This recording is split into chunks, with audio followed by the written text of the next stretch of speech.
حضرت ابو صالح زنگی رحمۃ اللہ علیہ ایک نیک اور پرہیزگار انسان تھے۔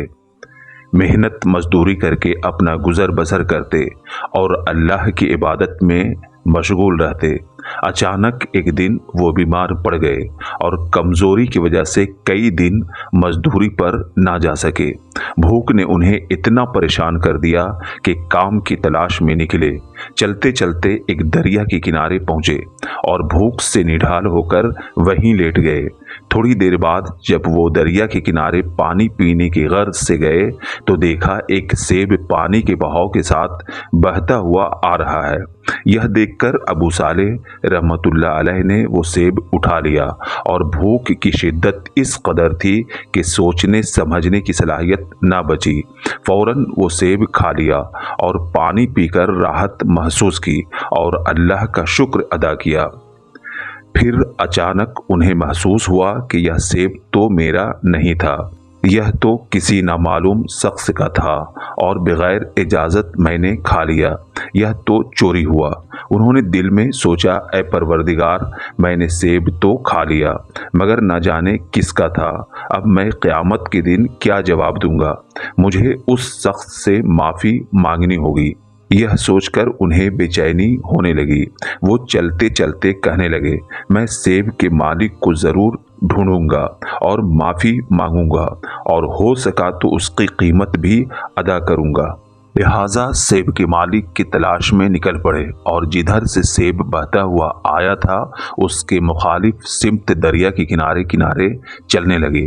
کچھ دور چلنے کے بعد ایک آبادی نظر آئی جہاں کچھ لوگ کھڑے تھے۔ انہوں نے دریافت کیا کہ کیا آپ بتا سکتے ہیں دریا کے کنارے جو سیب کا باغ ہے اس کا مالک کون ہے؟ ایک شخص نے کہا، آگے جاؤ، وہاں ایک گھر ہے، وہ اسی سیب کے مالک کا گھر ہے۔ ابو صالح آگے چلنے لگے اور گھر کے پاس پہنچ کر آواز لگائی، کیا کوئی ہے؟ اتنے میں ایک بزرگ شخص باہر آیا اور پوچھا، کیا بات ہے؟ مجھے کیوں آواز دے رہے ہو؟ میں تمہیں نہیں پہچانتا۔ ابو صالح نے جواب دیا، کیا آپ سیب کے باغ کے مالک ہیں؟ اس نے کہا، ہاں، میں ہی اس کا مالک ہوں۔ تب ابو صالح رحمۃ اللہ علیہ بولے، آپ مجھے معاف کر دیجئے۔ وہ شخص بولا، آپ نے کون سا ظلم کیا ہے؟ ابو صالح بولے، کئی دن کے بھوکے ہونے کی وجہ سے بھوک کی شدت میں آپ کے درخت کا ایک سیب میں نے کھا لیا ہے اور آپ کی اجازت نہیں لی، اس لیے آپ سے معافی مانگنے آیا ہوں۔ یہ سن کر سیب کا مالک حیران ہوا اور بولا، میں تمہیں معاف کر سکتا ہوں مگر ایک شرط پر۔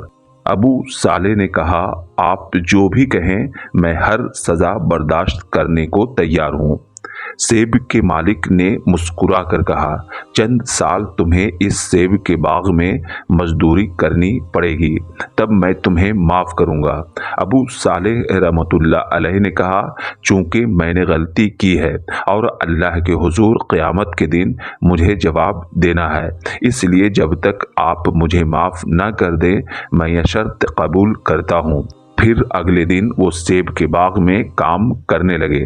دن گزرتے گئے اور باغ کے مالک نے ان کے اخلاق اور کردار کو دیکھ کر حیران ہوا۔ اسی طرح ایک سال گزر گئے۔ ایک دن ابو صالح اپنے مالک کے پاس آئے اور کہا، اب مجھے معاف کر دیں اور گھر جانے کی اجازت دے دیں۔ سیب کے مالک نے کہا، میں تمہیں معاف کر سکتا ہوں مگر میری ایک اور شرط ہے۔ ابو صالح نے دریافت کیا، آپ کی دوسری شرط کیا ہے؟ سیب کے مالک نے کہا، میری ایک جوان نیک بیٹی ہے، تم اس سے شادی کر لو۔ ابو صالح رحمۃ اللہ علیہ نے کہا، اگر آپ نکاح کے بعد مجھے معاف کر دیں تو میں شادی کے لیے تیار ہوں۔ اس پر سیب کے مالک نے کہا، اچھی طرح سوچ لو، میری بیٹی اندھی ہے، دیکھ نہیں سکتی، گونگی ہے، بول نہیں سکتی اور لنگڑی بھی ہے، کیا تم نکاح کرو گے؟ ابو صالح نے جواب دیا، اگر آپ مجھے معاف کر دیں تو قیامت کے دن میں جواب دے نہ رہوں، اس لیے مجھے آپ کی شرط منظور ہے۔ لہٰذا ان کا نکاح ہو گیا اور سب سے پہلے جب ابو صالح رحمۃ اللہ علیہ کمرے میں داخل ہوئے تو سلام کیا۔ دوسری طرف سے جواب سن کر ابو صالح حیران ہوئے، سوچنے لگے یہ تو بول نہیں سکتی، پھر جواب کیسے دیا؟ وہ فوراً باہر آئے اور لڑکی کے والد سے کہا آپ نے کہا تھا کہ وہ بول نہیں سکتی، پھر اس نے سلام کا جواب کیسے دیا؟ اس نے کہا ہاں میں نے کہا تھا کہ میری بیٹی گونگی ہے کیونکہ اس نے بچپن سے کسی غیر مرد سے بات نہیں کی۔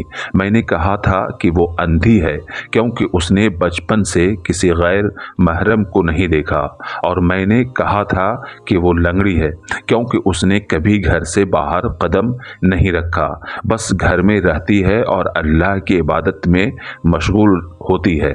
میں اللہ سے دعا کرتا ہوں کہ تم دونوں خوش رہو۔ یہ کہہ کر وہ چلے گئے۔ ابو صالح رحمۃ اللہ علیہ جب کمرے میں گئے تو دیکھا ایک نہایت حسین پارسا خاتون بیٹھی ہے۔ انہوں نے اللہ کا شکر ادا کیا، پھر دونوں خوشی خوشی رہنے لگے۔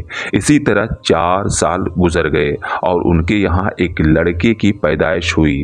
اسی دن رمضان المبارک کی ابتدا تھی۔ سب لوگ چاند دیکھنے جمع ہوئے، مگر بادل کی وجہ سے کسی کو چاند نظر نہ آیا۔ کچھ لوگ کہنے لگے کل سے رمضان شروع ہے، جبکہ کچھ لوگ بولے نہیں آج سے ہی روزے کی شروعات ہوگی۔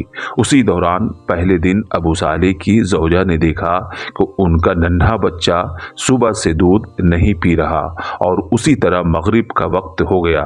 تب ابو صالح سمجھ گئے کہ رمضان شروع ہو گیا۔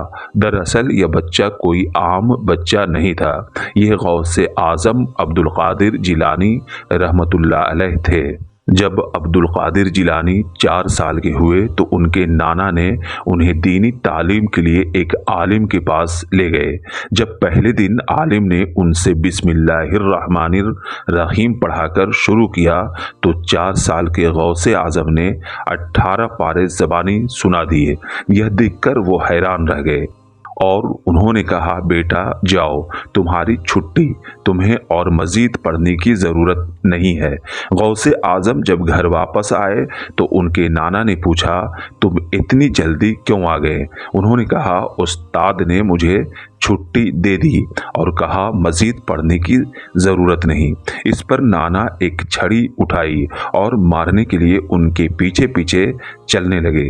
جب وہ ایک قبرستان کے پاس پہنچے تب غوث اعظم نے آواز لگائی اے قبر کے مردوں، دیکھو میرا نانا مجھے مارنے کے لیے پیچھے آ رہا ہے، تم سب سامنے آ جاؤ۔ یہ کہنا تھا کہ قبر کے مردے نکل کر غوث اعظم کے سامنے آ کر کھڑے ہو گئے۔ یہ دیکھ کر نانا حیرت زدہ رہ گئے اور انہیں یقین ہو گیا کہ یہ کوئی عام بچہ نہیں، اس پر اللہ کی رحمت ہے۔ ایک دن ابو صالح رحمۃ اللہ علیہ تجارت کے سلسلے میں سفر کی تیاری کر رہے تھے کہ ننھے غوث اعظم آئے اور کہا ابا میں بھی ساتھ چلوں گا۔ ابو صالح نے کہا بیٹا ابھی تم چھوٹے ہو اور سفر کافی لمبا ہے، راستے میں گھنا جنگل ہے جس میں درندے رہتے ہیں اور وہ حملہ کر سکتے ہیں۔ مگر عبد القادر جیلانی رحمۃ اللہ علیہ ضد کرنے لگے۔ بالآخر ابو صالح رحمۃ اللہ علیہ اپنے بیٹے کو ساتھ لے چلے۔ سفر کے دوران جب جنگل کے بیچ پہنچے تو دیکھا دور ایک شیر انہیں گھور رہا ہے۔ دونوں جیسے ہی آگے بڑھے وہ شیر دھاڑتا ہوا ان کی طرف بڑھا۔ یہ دیکھ کر خوف سے ابو صالح کانپنے لگے، لیکن غوث اعظم کی آنکھوں میں ذرا خوف نہ تھا۔ جب شیر قریب آیا تو انہوں نے شیر کی آنکھوں میں دیکھ کر کہا اے شیر میرا نام عبد القادر جیلانی ہے، میں اللہ کا بندہ ہوں اور نبی کریم صلی اللہ علیہ وآلہ وسلم کا امتی ہوں۔ یہ سن کر شیر فوراً رک گیا اور قریب آ کر ان کے قدموں کو چوم کر واپس چلا گیا۔ یہ دیکھ کر ابو صالح حیران اور پرسکون بھی ہو گئے۔ اسی طرح عبد القادر جیلانی بڑے ہو گئے اور عبادت گزار بنے۔ وہ ہمیشہ عبادت میں لگے رہتے۔ ایک دن جنگل سے گزرتے ہوئے نماز کا وقت ہوا، وہ نماز کے لیے کھڑے ہو گئے۔ اسی وقت ایک خوفناک جن نمودار ہوا اور بولا، اے عبد القادر جیلانی، آج تجھے اکیلا پایا ہے، تجھے ختم کر دوں گا۔ انہوں نے کہا، اے جن، میں نے تیرا کیا بگاڑا ہے؟ اس نے کہا، میں نے کتنے لوگوں کو برائی کی طرف راغب کیا تھا، مگر تو نے ان سب کو عبادت کے راستے پر لایا، میں تجھے نہیں چھوڑوں گا۔ غوث اعظم نے اللہ سے دعا فرمائی۔ اتنے میں ایک ہتھوڑا کہیں سے اڑتا ہوا آیا اور جن کے سر پر جا لگا، جس کی تکلیف برداشت نہ کرتے ہوئے وہ چلا گیا اور اپنے سردار جن کے پاس جا کر بولا، میں اس شخص کے ایمان کے سامنے ہار گیا ہوں، اب آپ کو خود جانا ہوگا۔ یہ سن کر سردار جن غضبناک ہوا اور غوث اعظم کے پاس پہنچا اور ان پر آگ کے گولے پھینکنے لگا، مگر وہ اللہ کی قدرت سے راستے میں ہی ختم ہو جاتا۔ اس شیطان جن نے اپنی پوری طاقت لگائی مگر ان کا کچھ بگاڑ نہ سکا۔ آپ نے اللہ سے دعا فرمائی۔ اتنے میں اللہ کی طرف سے ایک سوار تلوار کے ساتھ اس جن پر حملہ آور ہوا اور شیطان جن بھاگ گیا۔ عبد القادر جیلانی سمجھ گئے کہ یہ اللہ کی مدد تھی۔ آپ وہاں سے نکل کر دوسری طرف چلے گئے اور عبادت کرنے لگے۔ اتنے میں ایک روشنی نمودار ہوئی اور آواز آئی، اے عبد القادر جیلانی، آج سے میں نے تم پر تمام حرام چیزیں حلال کر دی، اب تم جو چاہو کر سکتے ہو، عبادت کرنے کی ضرورت نہیں۔ غوث اعظم سمجھ گئے کہ یہ شیطان کی چال ہے، کیونکہ اللہ کبھی حرام کو حلال نہیں کر سکتا۔ آپ نے شیطان جن کو اپنی روحانی قوت کے ذریعہ قید کر دیا اور واپس اپنے گھر لوٹ آئے۔